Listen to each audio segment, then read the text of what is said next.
In the 6th chapter of Isaiah, or someone to say, still in the 6th chapter. In the first 4 verses, we have Isaiah seeing the Lord sitting upon a throne, and the seraphim crying out, "Holy, holy, holy is the Lord of hosts. The whole earth is full of his glory." Then in verse 5, we see Isaiah's response, his realization that he is a sinful person. He is undone. He's a man of unclean lips, dwell in the midst of a people of unclean lips. And the reason he comes to that conclusion is because he has seen the King, the Lord of hosts. In verses 6 and 7, then we have his cleansing. Then flew one of the seraphims unto me, having a live coal in his hand, which he had taken with the tongs from off the altar. And he laid it upon my mouth and said, Lo, this hath touched thy lips, and thine iniquity is taken away, and thy sin purged. And we had gotten through really verse 7, but we were going back and making a couple of applications, or 3 applications, in relationship to what we find here. And we had been discussing the first of those 3, that a man who is defiled by sin is not worthy to serve and worship God, and he is unfit to carry God's message to others. Now, I realize you could quibble about my use of the term worthy there, because in one sense, no man is worthy, but that's another subject, and we're not going to get off on that aspect. We're emphasizing the fact that an individual first needs to be one who is already cleansed, who is no longer defiled by sin, who's trying to live the Christian life. That's the individual that we should call upon for doing things within the Lord's church. We don't try to encourage someone to become faithful, for example, in our worship service, by asking them, for example, to lead a prayer, or asking them to start teaching a class. You know, that'll get them to be faithful. Well, no, they need to be faithful first and demonstrate that before doing things, calling upon them for service. And yet, so many times we have within the Lord's church people trying to encourage people to be faithful or to start doing what they should do as a Christian by asking them to do certain things. And we have it turned around when we do such. Isaiah was seeing in this that he was not really one who was ready to serve, because he was a man who was of unclean lips, as he puts it here.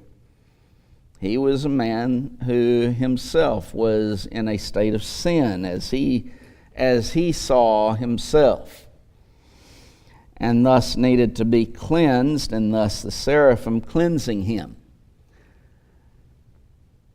The second thing we wanted to mention, and we had mentioned all 3 of them last week, but we hadn't really gotten into discussing this point, is that only God can cleanse us and make us fit for service to Him.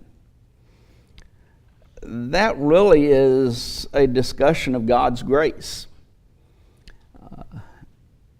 It is as a result of His grace that we can be cleansed.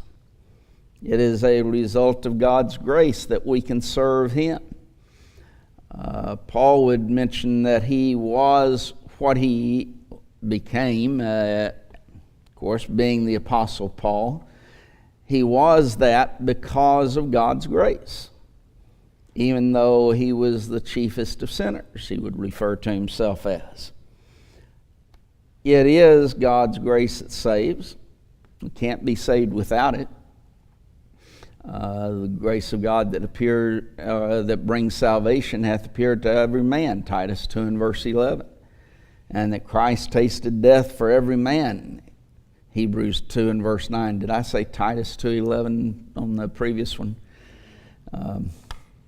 That's what happens when you start thinking ahead, and sometimes you even turn a chapter and verse around or something like that, or say the wrong word. But we are saved by God's grace. Now that, of course, does not eliminate our faithful obedience to God's grace, but still it is God's grace. God's the one who cleanses us. It's not the action of man. It's not our own actions that cleanses us. God is the one who cleanses us. In Colossians 2 and in verse 12, we often use this in relationship to being buried, and baptism is a burial, buried with Him in baptism, wherein also you're raised with Him through the faith of the operation of God, who hath raised Him from the dead. Now what does the faith of the operation of God have to deal with?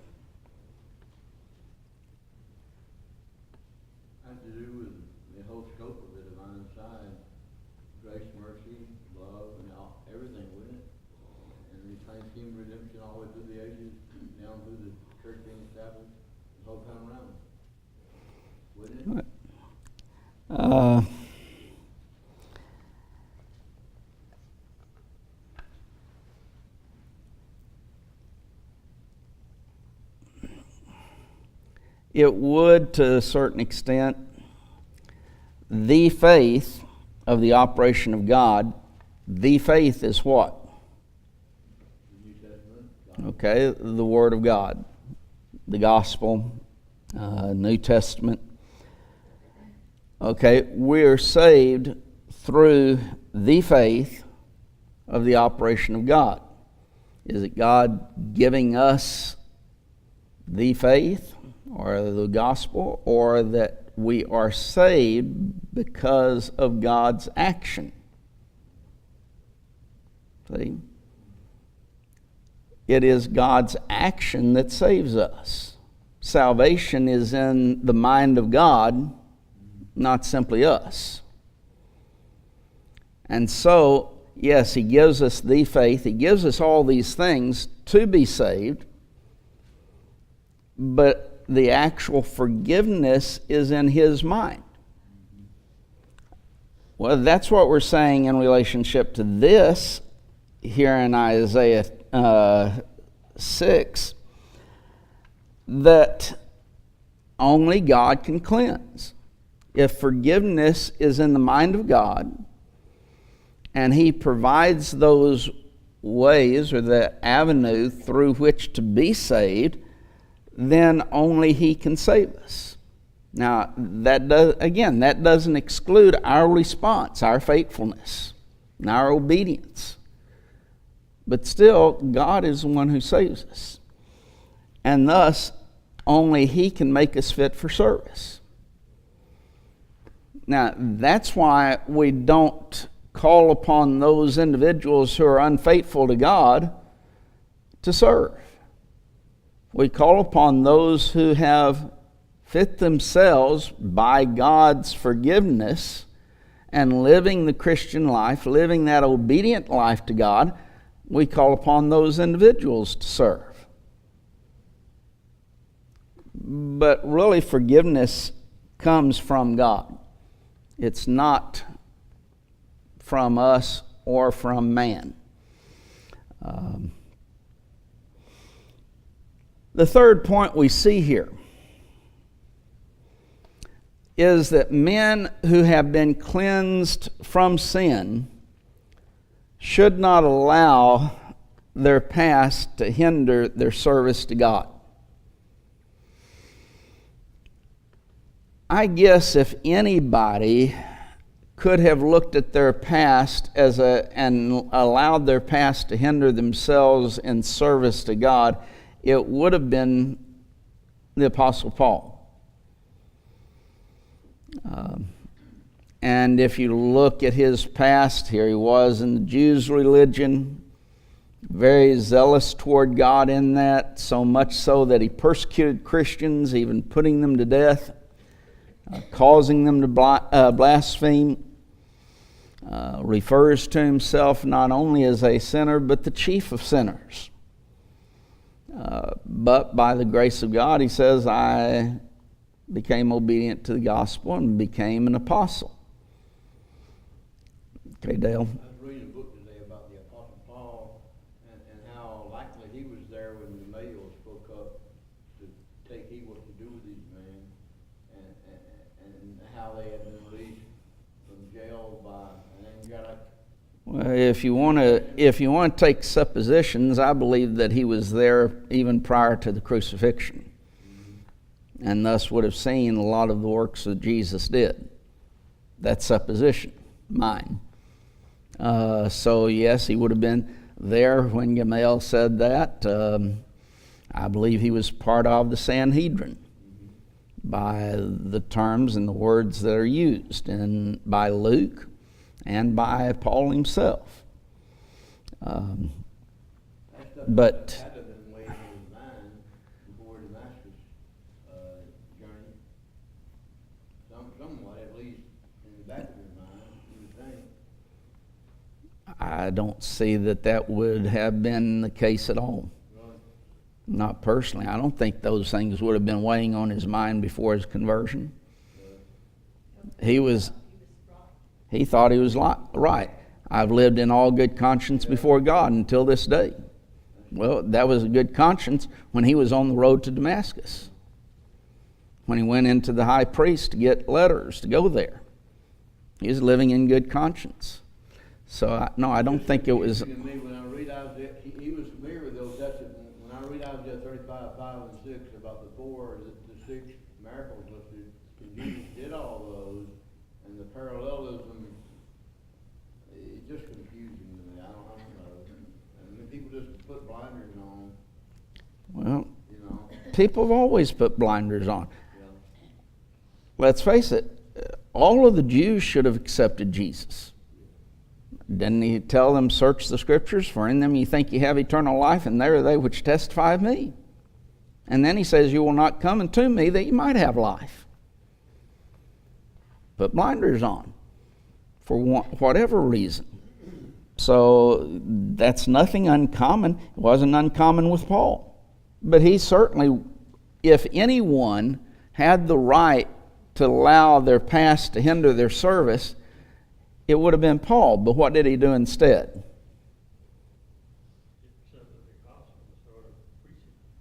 He accepted the gospel and started preaching it, but there's something else that he said in relationship to his own work and service. I labored more than they all, talking about the rest of the apostles. His past prompted him to do more work for the Lord. So why should we, looking at what we've done within our life, how we've lived maybe in the past, why should we allow those things, once forgiven, to hinder us to serve God faithfully and zealously? You see with Isaiah, here he is. You know, woe is me, I am undone. And we noted last week in discussing that word undone, it's the same word that's translated destroyed in Hosea 4:6. My people are destroyed for life. I am undone. I am a man of unclean lips, as well as dwelling in the midst of a people of unclean lips. So he recognizes his sinfulness, unclean lips, and now then, is he going to allow that to stop his service to God? Well, no. He's not. He's going to work and be a mouthpiece for God, a prophet of God. How many times do you know of individuals who use, and for, I think excuse is the best word I can find, as an excuse, their past life? Bunch of times. And part of that,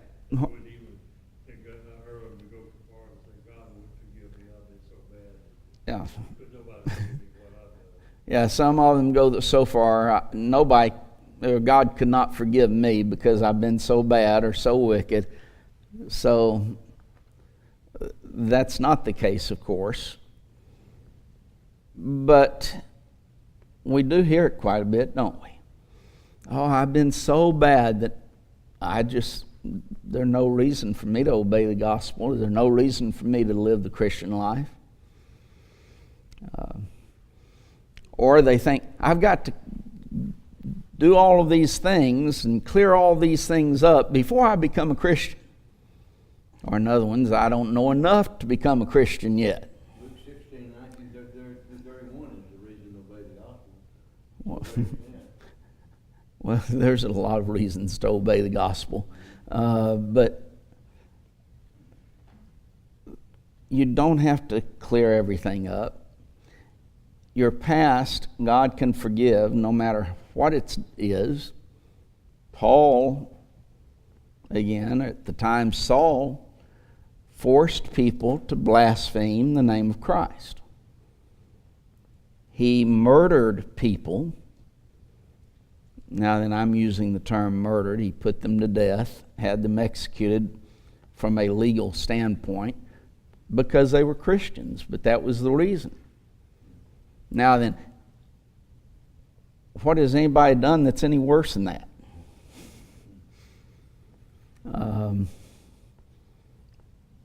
God can forgive no matter what it is. But then, once cleansed, you cannot allow that past to prevent you from serving God faithfully. And a lot of times we allow that to happen, and Isaiah wasn't going to allow that to happen. That's the trouble with a whole lot of folks, though. The problem is that they can't forgive themselves. In other words, they know that God has forgiven them, but then they don't have the faith that God could do the same thing for anybody else. You hit the nail on the head when you said they can't forgive themselves. In reality, when someone thinks that way, thinks that God cannot, or that I cannot forgive myself, they are saying God has not forgiven me. God won't be faithful. God's not telling the truth. He's lying about the situation that I can be forgiven because I won't forgive myself. If you believe that God will forgive you, then how can you not forgive yourself? If you say, I can't forgive myself, then you're saying God hasn't forgiven me. Now that's really the result or the consequence of that type of thinking. I know if you ask them that, they would never say that. But they carry the guilt around. Did Paul carry the guilt around of what he had done?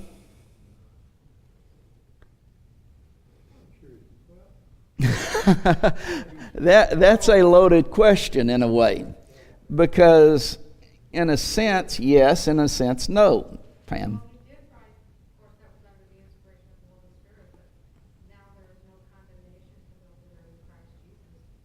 Yeah. Romans 8 and verse 1, he did write that. What did he state in Philippians 3 and what is it, around verse 13, 14? But this one thing that I do, and what was it? Forgetting the things that are behind and reaching forth toward the prize of the high calling of God in Christ Jesus. Did he actually forget all those things? No, because if you go to the preceding verses, starting in verse 1 and going through that, listen to all that he talks about. All they did and how he prided himself in the life that he did live. How many times does he talk about the fact that he persecuted Christians, that he was the chiefest of sinners, but obtained mercy?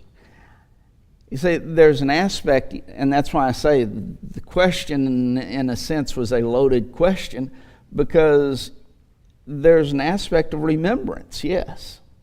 There's also an aspect of forgetfulness. He remembered it, yes, but he did not allow it to prevent him from being obedient to God and faithful service. Well, is it true when he says he'll not remember? He's talking about he'll not remember.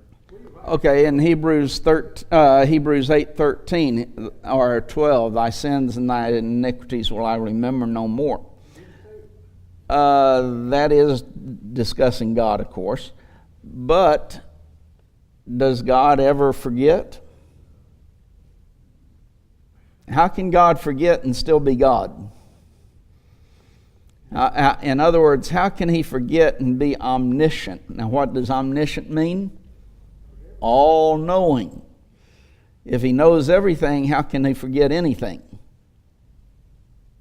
He can't. So what does their sins and their iniquities will I remember no more mean? If it doesn't mean that he's going to forget them, what does it mean? Okay, they're not going to be held against you. He's not going to put them to your charge because you have been forgiven of. So yes, even God remembers them. By the way, if God didn't remember them, how could he, by inspiration, write about them after the fact? So obviously, he remembers them in a sense, but he does not hold them against us. That's the idea of not be brought to his remembrance again. Not that he forgets.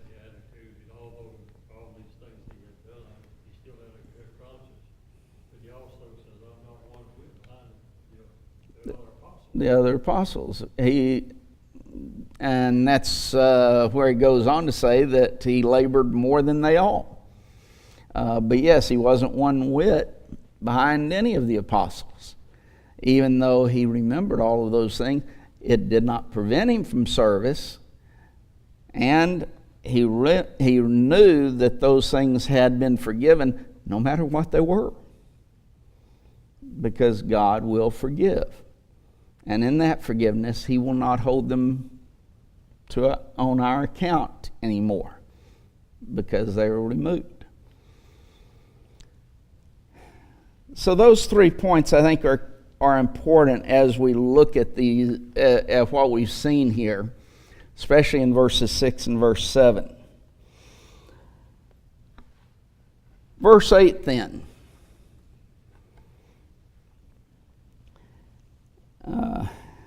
We have actually in verses 8 through 10 is the way in which I divide it, is Isaiah is being commissioned. Here's his actual commission now, or his call. He says, also I heard the voice of the Lord saying, whom shall I send, and who will go for us? Then said I, here am I, send me. And he said, go and tell this people, hear ye indeed, but understand not, and see ye indeed, but perceive not. Make the heart of this people fat, and make their ears heavy, and shut their eyes, lest they see with their eyes, and hear with their ears, and understand with their heart, and convert, and be healed. Now, if y'all don't recognize some of that in relationship to some things that are said in the New Testament, then you need to be reading the New Testament a little bit more. In verse 8 now,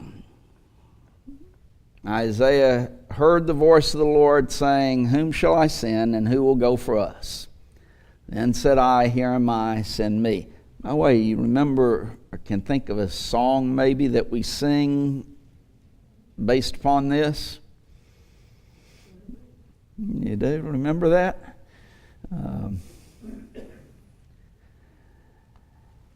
I wonder how many of us believe it and really sing it with meaning.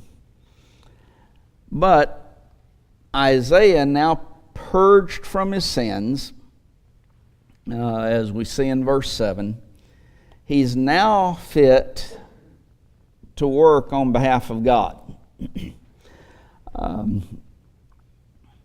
So I'm going to turn over to 2 Timothy 2 and verse 21.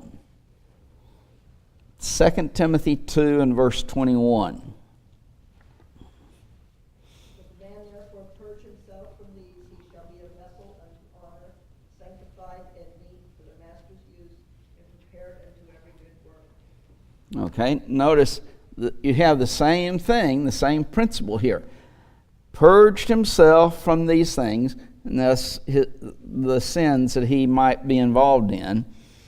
He's then a vessel for honor, sanctified, but now then what? Meet or worthy for the master's use, prepared unto every good work.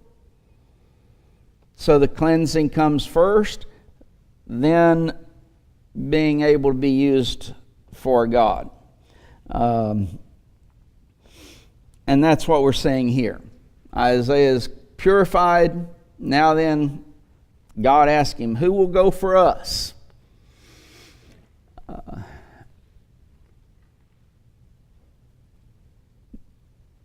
Notice the word us. What is us, singular or plural? A plural word? In relationship to God, I imagine that it is. Let me look and see, but I'm going to keep talking, hopefully. When as... That would be signifying Godhead, wouldn't it? Well... Be a chain reference to Genesis 1:26 and following, wouldn't it? It is not Lord or Elohim here in verse 8. The voice of the Lord. Here it's Adonai, which that deals more with the aspect of his power, his strength, kingship or lordship. Thus, the voice of the Lord, that's why it's translated Lord and not God, because it is Adonai and it's not Yahweh or Elohim, but Adonai. Would that be but- Christ speaking on behalf of Godhead? We'll get to that in a few minutes. Okay. The plural noun, us, though, does at least hint at the plural nature of the Godhead. There are, of course, three divine beings who all have the characteristics or the nature of God.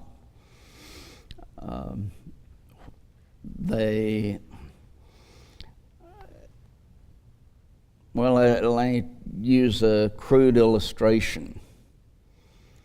Paul has the characteristics of being human. Would you agree, Phyllis? Yeah, that Paul. No, that Paul. I think she might have shook her head yes, but she's still thinking it over. Ray has the characteristics of being human. I'm not sure about myself, so I'll leave myself out of that. But each one here has the characteristics, the nature of being human. We are each human. Same thing with God, same principle. You have three beings who are separate because Paul is not Ray and Ray is not Paul. They are separate beings, but they both have the characteristics of being human. Well, with God, you have three beings, each one of them having the characteristic of being God. And all of those characteristics, all of that essential nature is that of being God.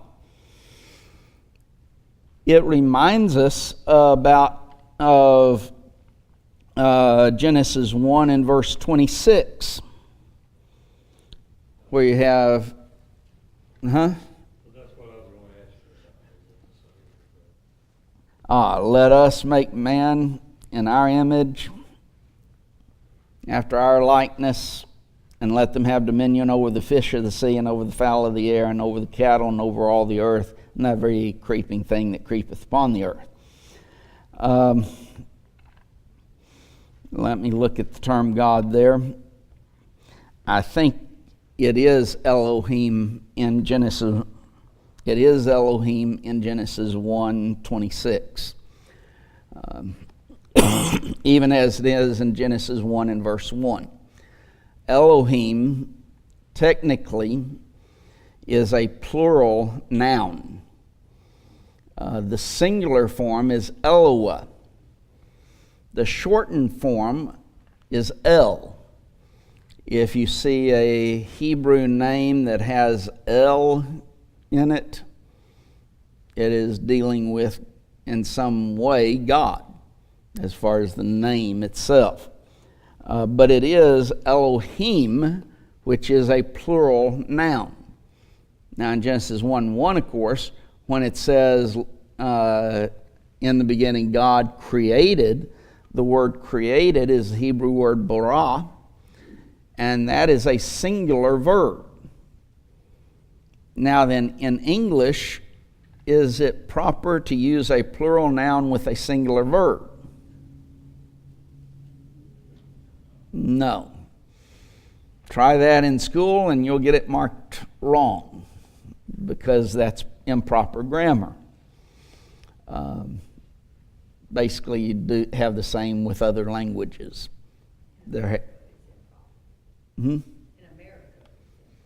In America, it's improper. I don't really know of any languages where it would be proper. Now then, I don't know other languages very much, so I could be very wrong on that, but I doubt that you can have a singular subject with a plural verb or a plural noun with a singular subject. I'm getting that all messed up. With a singular verb. That's all right, we don't know what you're talking about. That's good. Obviously, from the way I'm putting this out, neither do I. I don't know what I'm talking about either. You have to have subject-verb agreement. How's that? They have to agree in number. Why would a plural noun, Elohim, be used with a singular subject? Singular verb. See, I said it again. It's because it's showing unity, a unified one.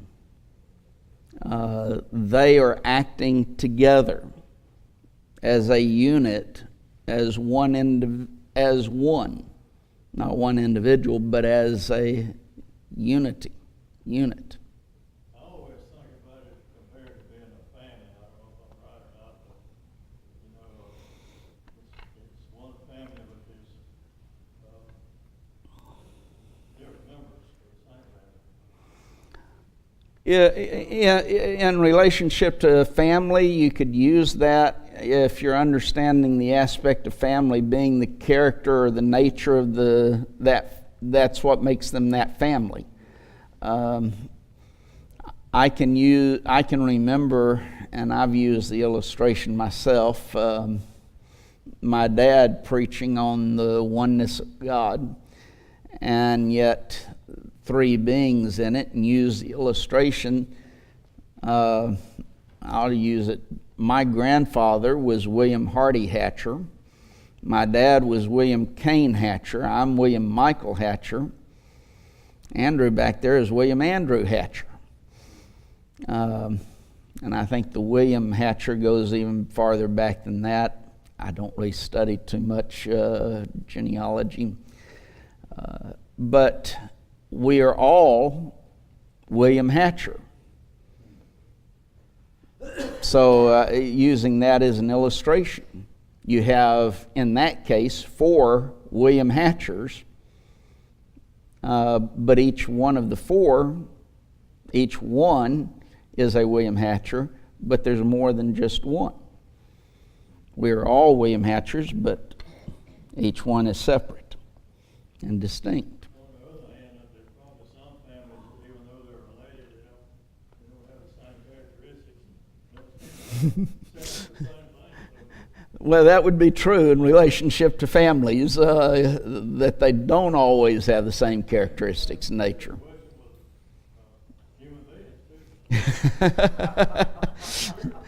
Yeah, with humans as well. But here, I think the us here does indicate, at least, or even the slightest aspect, it hints at the plural nature of the Godhead. Now then, maybe in looking forward to something else, so you'll have to remember this for a few months, but the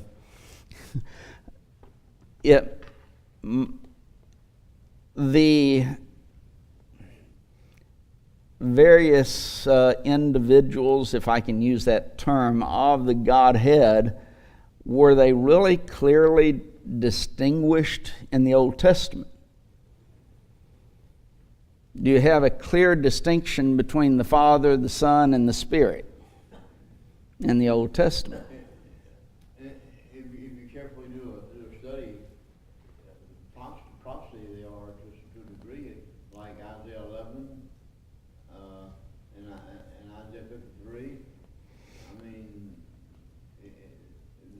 you know that there are different beings, but I'm saying, are they clearly defined, distinct beings? not the way the New Testament does. Okay, that's the whole point. Now then, remember that for a few months down the line. And I'm not going to get to that one yet. Just going to give you a kind of hint.